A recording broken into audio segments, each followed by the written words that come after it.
கடந்த சனிக்கிழமையில இருந்தே பேசுபொருளாக மாறி மிகப்பெரிய ஒரு துயரத்தை 41 மரணங்கள் கொடுத்துருக்கு. அதை விட எது கொடுமையா இருக்கு அப்படின்னு கேட்டீங்கன்னா, அந்த மரணங்களை பற்றி, அந்த மக்களை பற்றி எங்களுக்கு எந்த பிரச்சனையும் கிடையாது. நாங்க ஒரு தனி நபரை காப்பாற்றுவோம். அந்த நபருக்கு துதிப்பாடுவோம். அதுக்காக எதை வேணாலும் சொல்றதுக்கு தயாரா இருப்போம். குழந்தைங்கள வச்சு கூட நாங்க இத பேசுவோம். என்னன்னே தெரியாம நாங்க உங்க கூட இருக்கோம். நீங்க ஒண்ணும் கவலைப்படாதீங்க. உங்கள தான் நாங்க 2026ல சிஎம் ஆக்குறோன்ற அளவுக்கு ஒரு மக்களை அல்லது ஒரு ரசிகர்களை, இளம் வயதினரை பேச வைத்து அழகு பார்க்கக்கூடிய ஒரு வேலையை விஜய் கட்சியை சார்ந்தவர்கள் செஞ்சிருக்காங்க, செஞ்சுகிட்டு இருக்காங்க. இப்ப நமக்கு ஒரு சாமானிய மக்களாக சில கேள்விகள் வருது. இந்த வீடியோவை பார்த்துட்டு பின்னூட்டத்துல இல்ல வந்து திட்டுறது இது எல்லாமே நாகரிகமான வேலை கிடையாது. அதை செய்யக்கூடியவர்களை பார்த்து கவலையும் இல்லை. ஏன் கவலை இல்லை அப்படின்னு கேட்டீங்கன்னா, ஏன் திமுகக்காக பேசுறீங்க, ஏன் திமுக அதுல ஒண்ணுமே பண்ணலையா அப்படின்னு கேள்வி கேட்கக்கூடியவர்கள் அரசியல் ரீதியாக உங்களுக்கு திமுகவின் மீது இதை செய்யல அதை செய்யல இல்ல இதை செஞ்சிருக்கலாமே அப்படின்ற பிரச்சனை இருக்கிறது வேற. நிர்வாக ரீதியாக திமுக இதில் சரியா செயல்படலைன்னு உங்களுக்கு ஒரு கருத்து இருக்குன்னா அது ஒட்டுமொத்தமாக வேற.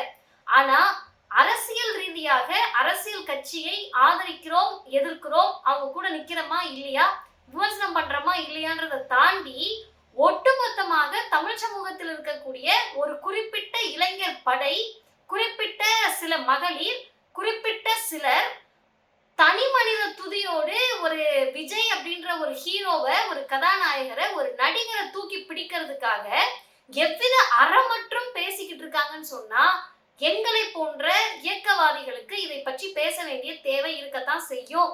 நாங்க இவருக்கு பின்னாடி யார் இருக்காங்கன்றதை எக்ஸ்போஸ் பண்ண வேண்டிய கடமை எங்களுக்கு இருக்கு. ஆர்எஸ்எஸ், பிஜேபி போன்ற சங்கப்பரிவார் கூட்டத்தை தமிழ்நாட்டுக்குள்ள வரவிடாம தடுக்கிறதுக்கு பேசணும், பேசிக்கிட்டு தான் இருப்போம்.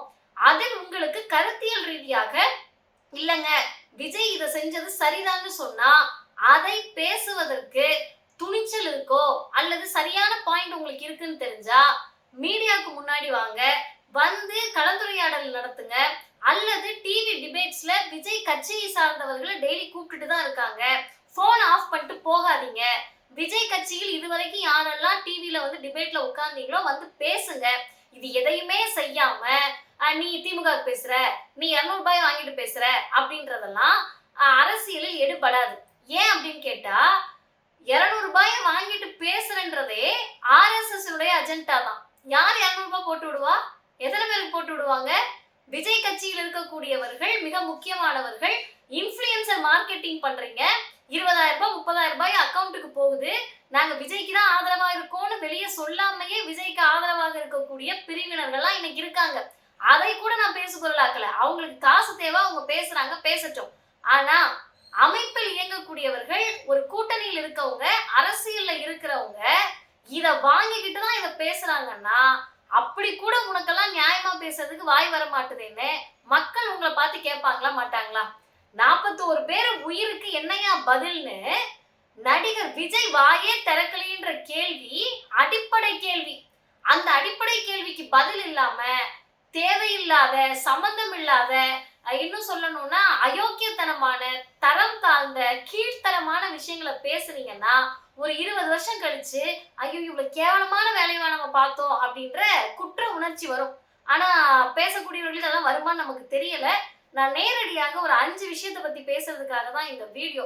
முதல் விஷயம், நடிகர் விஜய் அவர்கள் ஒரு வீடியோ ஒரு 4 நிமிஷம் பேசியிருக்காரு. அது வந்து எழுதி கொடுத்தாங்களா எழுதி கொடுக்கலையான்றது அறிவு சார்ந்து தொடர்ந்து சமூக அரசியலை பார்க்கக்கூடிய, சமூகத்தை பார்க்கக்கூடியவர்களுக்கு தெரியும். எழுதி கொடுத்ததா எழுதாம கொடுத்ததா, அந்த ஸ்கிரிப்ட் அவர் மனப்பாடம் பண்ணி பேசுறாரா, பாஸ் விட்டு பேசுறாரா, பாஸ் இல்லாம பேசுறாரா, சினிமா டயலாக் மாதிரி சிஎம் சார் அதெல்லாம் பேசுறாரான்றது வேறங்க. இப்ப எனக்கு என்ன கேள்வினா, அவரா பேசியிருக்கட்டும் இல்ல எழுதி கொடுத்து பேசியிருக்கட்டும், 2 தானே நடக்கும். இந்த 2ல பேசிய இவருக்கோ இல்ல எழுதி கொடுத்தவர்களுக்கோ 41 உயிர்களை பற்றி கொஞ்சம் கூட கவலை இல்லை அப்படின்றது எப்படி ஏத்துக்க முடியும்? 41 பேருக்கு இரங்கல் தெரிவிச்சு இனி இது மாதிரி நடக்காம இருக்கிறதுக்கு நம்ம கட்சிக்காரங்க என்ன பண்ணணும்னு பேசி இருக்கணுமா வேண்டாமா? நான் என்ன சொல்றேன், நம்ம எல்லாம் வர்ச்சுவல் வாரியர்ஸ், நீங்க தான் இனிமே வந்து மிகப்பெரிய ஆட்கள்னு பேசுறாரு. அவர் தான் வீடியோ போட்டார், உங்க எல்லாத்துக்கும் ஞாபகம் இருக்கும்னு நினைக்கிறேன். அப்படி நீங்களாம் வர்ச்சுவல் வாரியர்ஸ் வாரியர்ஸ்னு சொல்லி கொம்பு சீவர வேலை பார்த்து நீ எனக்காக பேசுன்னு சொல்ற வேலையை பார்க்கிறவருக்கு இந்த 4 நிமிஷம் வீடியோல இது அரசினுடைய வேலை, இது இவங்க சதி அவங்க சதி நீங்க எல்லாம் பேசுறீங்கப்பா, இதெல்லாம் நிரூபணம் ஆகட்டும். அதான் அவங்க சொன்னாரே, உண்மை ஒரு நாள் வெளியே வரும், வரட்டும். அப்படி உண்மை வெளியே வர வரைக்கும் நீங்க எல்லாம் கொஞ்சம் நாகரிகமா நடந்துக்கங்க. மரத்துல ஏறாதீங்க, மின்கம்பத்துல ஏறாதீங்க. என்னை பார்க்க வர்றப்ப கட்டுப்பாட்டோட வாங்க. நம்ம கட்டுப்பாடு மிக்கவர்கள் இந்த சமூகத்துக்கு காட்டணும். இதெல்லாம் பேசணுமா வேண்டாமா? ஏன் இதெல்லாம் பேசணும்னு நான் சொல்றேன்னா, நீங்க சொல்ற ஒரு வார்த்தை இருக்குல்ல, அது உண்மைன்னு நம்பி இங்க வாழ்ந்துகிட்டு இருக்காங்க பல பேர், இளைஞர்கள், ரசிகர்கள். அவங்களுக்கு என்ன பேர் வைக்கிறதுன்னு எனக்கு தெரியல. பார்க்க உண்மையா கஷ்டமா இருக்கு, பரிதாபமா இருக்கு. அந்த பிள்ளைங்க எல்லாம் இப்ப என்ன பண்ணிட்டு இருக்காங்கன்னா, 4 படங்க, சர்க்கார், அப்புறம் அந்த வேலாயுதம்னு ஒரு படத்துல ஏதோ வந்து காப்பாத்துவாராம் அது, அதுக்கு பிறகு அந்த கத்தி படம், இன்னும் ஏதோ ஒரு படம், இது எல்லாத்தையும் மனசுல பதிஞ்சு அதுகளுக்கு அண்ணனை வந்து இப்படிதான் யாரோ ஏதோ பண்றாங்க, அண்ணன் வந்து இப்படிதான் வெளியே வர போறாரு, அண்ணன் வந்து காப்பாத்த போறாரு, கண்டிப்பா நைட்டு யாரும் இல்லாத நேரத்துல கரூர்ல வந்து அண்ணன் நம்மளெல்லாம் சந்திப்பாரு, இந்த அளவுக்கு பேசுறாங்க. குழந்தைகளை தொடங்கி பிள்ளைகளை மனப்பாடம் பண்ணி அதெல்லாம் பேச வைக்கிறாங்க. அண்ணா நீங்க கவலைப்படாதீங்கண்ணா, நாங்க இருக்கோம்னான்னு சொல்றாங்கல்ல. இப்ப நீங்க நடிச்ச படத்தை உண்மைன்னு நம்பி வாழ்ந்துகிட்டு இருக்குல்ல ஒரு பிள்ளை, அது வந்து நீங்க ஸ்டண்ட் மாஸ்டர் வச்சு போட்டு சண்டை, அது வந்து நீங்களா குவிக்கல அப்படின்றது கூட தெரியாம வாழ்ந்துகிட்டு இருக்காங்கல்ல அந்த பிள்ளைங்க. அதெல்லாம் யாரும் எழுதி கொடுத்த டயலாக் தான் அண்ணன் பேசினாரு, ஐ எம் வெயிட்டிங், அதெல்லாம் அண்ணன் பேசினது கிடையாது, அது டயலாக்னே தெரியாம வாழ்ந்துகிட்டு இருக்குங்கல்ல. அந்த பிள்ளைங்களுக்கு நீங்க அந்த 4 நிமிஷம் வீடியோல, தம்பிகளே நீங்க வர்றீங்களப்பா, வர்றப்ப கட்டுப்பாடை கடைபிடிங்க, யாராவது விழுந்து கிடக்குறாங்கன்னு சொன்னா அதை பார்த்துட்டும் திடுதுன்னு ஓடாதீங்க, என் முகத்தை பாக்குறதுக்காக வண்டி கடியில வராதீங்க, நீங்க பைக்ல வந்து சரணு விழுந்தாலும் நான் கண்டுக்க மாட்டேன்ப்பா, நீங்க மயக்கம் போட்டீங்கனாலும் நான் என்ன ஸ்கிரிப்டோ அதை பேசி முடிச்சுட்டு நான் பாட்டி கிளம்பிடுவேன்ப்பா, குழந்தைய காணோன்னு வந்து என்கிட்ட யாராவது சொன்னாங்கன்னா அப்படியா கண்டுபிடிச்சு கொடுங்கன்னு சொல்லிட்டு அதுக்கு பிறகு இருக்க ஸ்கிரிப்டை பேசிட்டு நான் கிளம்பிடுவேன்ப்பா, என்னைய நம்பி நீங்க செத்து போகாதீங்கப்பா அப்படின்றதையாவது சொல்லியிருந்தா அது ஒரு அறமான வேலையா இருந்திருக்கும், நல்ல வேலையா இருந்திருக்கும். 2வது, 4 நிமிஷம் ஒரு வீடியோவுக்கு 3 நாள் ஒரு தயாரிப்பு, உட்கார்ந்துருக்கீங்க பேசுறீங்க, எல்லாமே சரி சார். இந்த பிரஸ்ன்னு ஒண்ணு இருக்கு, பிரஸ் மீட் அப்படின்னு ஒண்ணு இருக்கு, செய்தியாளர்கள் சந்திப்பு, பத்திரிகையாளர்கள் சந்திப்பு, இதெல்லாம் நீங்களா சந்திச்சும் பேசலாம், இல்ல அவங்க வீட்டு வாசல்லையே தான் இருக்காங்க, எப்ப வெளியே வருவீங்க எங்க போறீங்க அப்படின்றத சொல்றதுக்காக அவங்க கிட்ட நின்னு ஒரு நிமிஷம், ஒரே நிமிஷம், ஏங்க நான் மனசு கவலையா இருக்கேங்க, என்னால இப்ப பேச முடியாதுங்க, கொஞ்ச நாள் கழிச்சு நான் பேசுறேன், இப்படியாவது சொல்றதுக்காகவாது பத்திரிகையாளர்களை, செய்தியாளர்களை ஏன் விஜய் சந்திக்க மறுக்கிறார்? ஒரு கட்சி ஆரம்பிச்சிட்டீங்க, நீங்க இப்ப ரசிகர் மன்ற கிடையாது, நீங்க ஒரு தலைவர், நீங்க நடிகர் கிடையாது, அதான் 3வது விஷயமா நான் கேட்கிறேன். நீங்க தலைவர், ஒரு லீடர் அப்படின்றவங்க தமிழ்நாட்டுல பத்திரிகையாளர்களை சந்திக்காத யாருமே கிடையாது. நீங்க அந்த கட்சி வந்து நியாயமான கொள்கை இருக்கலாம், அநியாயமான கொள்கையா இருக்கலாம், பொய் பேசலாம், என்னனாலும் பண்ணிருக்கலாங்க. பிஜேபிக்காரவங்க பத்திரிகையாளர்கள் சந்திப்பாங்க, இங்க இருக்கக்கூடிய சும்மா நேத்து கட்சி ஆரம்பிச்சா கூட இன்னைக்கு செய்தியாளர்களை சந்திப்பாங்க. 2 வருஷமா ஏன் செய்தியாளர்களை சந்திக்க மாட்டீங்க சார்? செத்த இடத்துக்கு போனா அந்த மக்கள் கிட்ட போனாதான் கூட்டம் கூடும், திரும்ப அசம்பாவிதம் ஆகக்கூடாதுங்களா ரைட்டப் எழுதுறீங்க. செய்தியாளர்களை சந்திக்கிறப்ப என்ன அசம்பாவிதம் ஆகும்? உங்க பனையூர் வீட்டுக்கு வரேன்றாங்களே, அங்க வச்சு செய்தியாளர்களை சந்திக்கலாம்ல. இதை தயவு செய்து விஜய் நல்லவர், விஜய் வல்லவர், விஜய் இப்படி பண்ணிருக்க மாட்டாரு, ஐயோ விஜய் அப்படிலாம் கதறக்கூடியவர்கள் கொஞ்சம் யோசிங்க. பத்திரிகையாளர்களை சந்திச்சா பத்திரிகையாளர்கள் திடீர்னு ஒரு கேள்வி கேட்பாங்க, உங்க அண்ணனுக்கு எழுதி வச்சு மனப்பாடம் பண்ண பேசுறதை தவிர புதுசா எதையும் சொல்ல தெரியாது, என்ன நடக்குதுன்னு அவருக்கு சொல்ல தெரியாது, 41 பேர் செத்தது சதின்னு ஒரு கோட்பாட்டை உருவாக்குறதுக்கு மேல்மட்டத்துல இருக்கவங்க வேலை பார்க்கறாங்க. நீங்க அதை நம்பி ஒரு வீடியோ போடுறீங்க, போடுற வீடியோ அவ்வளோ அபியூசிவா கெட்ட வார்த்தையில, எந்த மாநிலத்துல ஒரு சிஎம் நீங்க இவ்வளோ கெட்ட வார்த்தை பேசிட்டு இவ்வளவு சுதந்திரமா இருந்துட முடியும்? ஒருமையில அவன் இவனு பேசுறீங்க, கத்திய வச்சு கிழிச்சாங்கன்றீங்க. நேற்றைக்கு செய்தியாளர்கள் சந்திப்பில் அந்த மாவட்டத்தினுடைய சட்டமன்ற உறுப்பினர் செந்தில் பாலாஜி அவர்கள் ஒரு கேள்வி கேட்டார்ல, அவர் உங்களுக்கு பிடிக்கல, அவர் மேல அவ்வளவு கருத்து இருக்கு, ஆனா ஒரே ஒரு கேள்வி கேட்டார்ல, கிழிச்சிட்டாங்க கத்திய வச்சு 20 பேர் துடிச்சாங்கன்னா சொல்றீங்களா, அவங்க எங்கெங்க ட்ரீட்மெண்ட் எடுத்தாங்க? நான் இன்னும் ஷார்ப்பா கேட்கிறேன், இதையெல்லாம் விஜய் தானங்க சொன்னாரு, அதாவது சதி நடந்திருக்கும்னு உங்க தலைவருக்கு இருக்கிறதானே நீங்க பேசுறீங்க, ஆனவர்ஜுனாக்கு மனசுல இருக்கதானே நீங்க பேசுறீங்க. அவங்க யாரும் ஏன் சார் அந்த செய்தியாளர்களை சந்திச்சு பேச மாட்டாங்க, பத்திரிகையாளர்களை சந்திச்சு பேச மாட்டாங்க? இதை நீங்க யோசிக்க வேண்டாமா? 4வது, ஆனவர்ஜுனா அவர்கள் டெல்லி போறாரு, அவர் தரப்புல இருந்து விளையாட போறாருன்றாங்க. இன்னொருத்தவங்க நீ ஆல்ரெடி தமிழ்நாட்டுல விளையாடிட்டு தானப்பா இருக்க அப்படின்னு கேக்குறாங்க. விளையாட போனாரோ, இல்ல அமித்ஷாவை பார்க்க போனாரோ, கூட்டணி பேச போனாரோ, இல்ல இருக்கிற கூடிய இந்த இவர் மேல பண்ணுன அயோக்கியத்தனத்துக்கு ஒரு ட்வீட் போட்டு 5 நிமிஷத்துல டெலிட் பண்றாரு. அந்த ட்வீட்டை பிள்ளைங்க எல்லாம் ஷேர் பண்ணுது, யங்ஸ்டர்ஸ்லாம். புரட்சி வெடிக்கணுமா, நீங்க எல்லாம் ரோட்டுக்கு வந்து கூட நாங்க சண்டை போடுவோன்றீங்க, வன்முறையை தூண்டுறீங்க, கலவரத்தை தூண்டுறீங்க. அதுக்கு உங்க மேல கேஸ் போட்டிருக்காங்க. ஏன்னு கேட்டா அந்த ட்வீட்டை டெலிட் பண்ணிட்டாங்க. இப்போ எல்லாம் என்ன நினைச்சிட்டு இருப்பீங்கன்னா, ஐயோ கரூர்ல நடந்த சம்பவத்துக்கு தான் அண்ணன் ஆதவ் மேல கம்ப்ளைண்ட் ரெஜிஸ்டர் பண்ணிட்டாங்களா? இல்ல, உங்க அண்ணன் பண்ண அசிங்கமான வேலைக்கு ஒரு ட்வீட்டை போட்டு விட்டுட்டு அந்த பிள்ளைங்க எல்லாம் எடுத்து, பிள்ளைங்க பிள்ளைங்க நான் சொல்றது தமிழ்நாட்டிலுடைய பிள்ளைகள், இந்த யங்ஸ்டர்ஸ் எல்லாம், இளம் பிள்ளைகள் என்ன பண்றாங்கன்னா, ஐயோ அண்ணன் சொல்லிட்டாரு நீங்க வாங்கன்னு சொல்லி ஒரு டெலிகிராம் குரூப்பை கிரியேட் பண்ணி அதுல 600-700 பேர் சேர்ந்து கலவரத்தை தூண்டுறதுக்கு சதி திட்டம் தீட்டிக்கிட்டு இருக்கான். இவரே எஸ்கேப் ஆயிட்டாரு ட்வீட்டை டெலிட் பண்ணிட்டு. அதுக்கு தான் இப்ப கைது நடவடிக்கை ஆயிடுமோன்ட்டு நீங்க டெல்லி போறீங்கன்றாங்க. இதுல நீங்க எதுக்கு டெல்லி போனாலும் சரி, நமக்கு என்ன கேள்வினா, என்எஸ்ஜி பாதுகாப்போடு நீங்க தனி விமானத்துல போறீங்க. என்எஸ்ஜி நான் வேற தெரியாத, அதை வேற சொல்றேன்.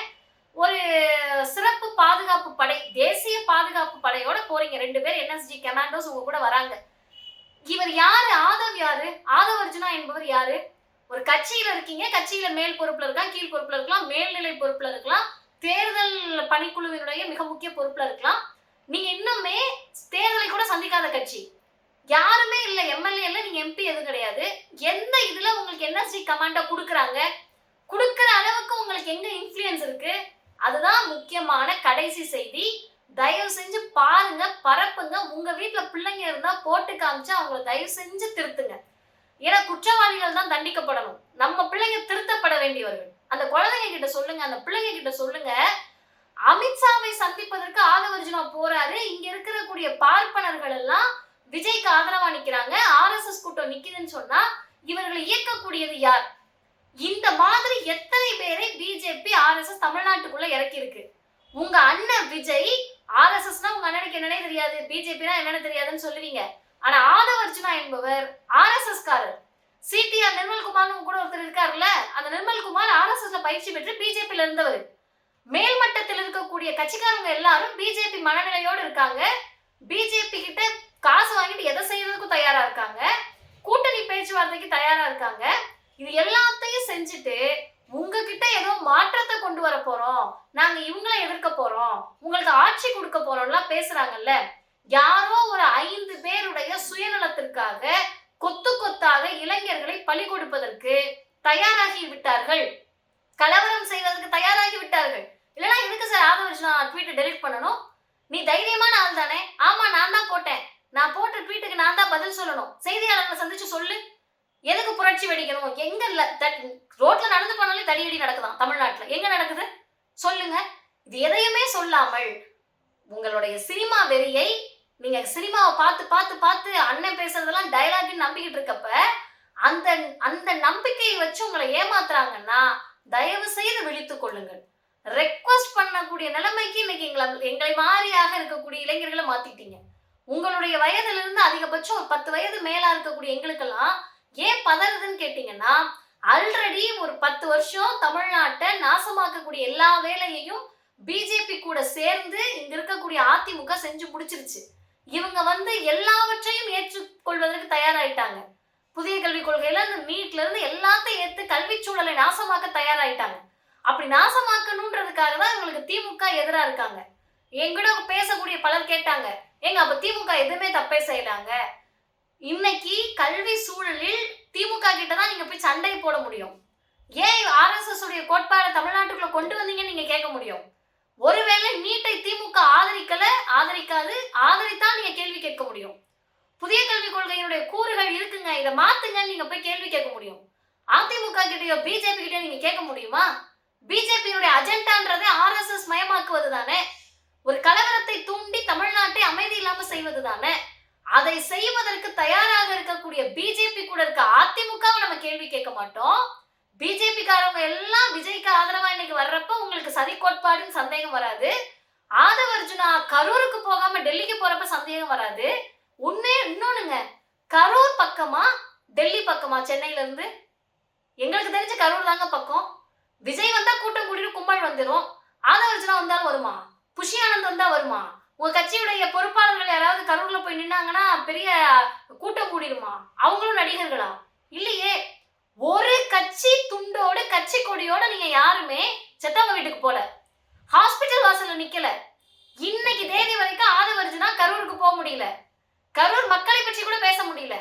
கேட்டா அவருக்கு ஒரு டிராமாவா. நான் அதை கேலியோ கிண்டலோ பண்ண விரும்பல. அது எல்லாருக்குமே இழப்புகளில் இருக்கக்கூடிய வழி இருக்கலாம். உனக்கு இழப்புல வழி இருக்குன்றியே, ஆனா ஒரு ட்வீட்டை போட்டு விட்டுட்டு இருக்கக்கூடிய இளம் பிள்ளைகளெல்லாம் தெருவுக்கு வந்து சண்டை போடு கலவரம் பண்ணுன்னு சொல்றப்ப அந்த குழந்தைகள் வீட்டுல இழப்பு இருக்காதா? அந்த குழந்தைகளை இழப்பதற்கு அவங்க வீட்டுல தயாரா இருப்பாங்களா? இப்போ நீங்க சொகுசா இருப்பீங்க, தனி விமானத்துல டெல்லிக்கு போவீங்க, உங்களை கைது பண்ணாம தப்பிச்சிடுவீங்க. ஆனா உங்க கட்சிக்காரங்க உங்களுக்காக மூச்சு முட்டை நீ என்ன நடக்குதுன்னே தெரியாம பேசிக்கிட்டு இருக்க இளைஞர்களை காவு வாங்குவீங்கன்னா இது அப்பட்டமான RSS புத்தி. அதை தான் நேற்றைக்கு எங்களுடைய தலைவர் ஆசிரியர் ஒரு நீண்ட அறிக்கையில் இந்த ரசிகர் மன்றத்தை RSSக்கு குத்தகை விட்டுட்டாங்கன்றாங்க. அந்த வேதனையில் சொல்லுகிறோம், தயவு செஞ்சு ஏன் கரூருக்கு போகாத ஆதவர்ஜுனா டெல்லிக்கு போறாரு? புஷி ஆனந்த் எங்க? இதெல்லாம் கேளுங்க. வி ஸ்டாண்ட் வித் விஜய்னு போடுறதுக்கு முன்னாடி where is Aadhav, where is Bussy அப்படிலாம் கேள்வி கேளுங்க. இது எதையுமே கேட்க மாட்டோம். அண்ணா வானா வானா வானா பாத்துக்கலாம்னா இது பாட்டு கிடையாது, இது படம் கிடையாது. வாழ்க்கையை தொலைச்சிடாதீங்க. அடுத்தவர்கள் வாழ்க்கையும் தொலைச்சு உங்க வாழ்க்கையும் தொலைச்சு தமிழ்நாட்டை தயவு செய்து நாசமாக்கி விடாதீர்கள். நன்றி.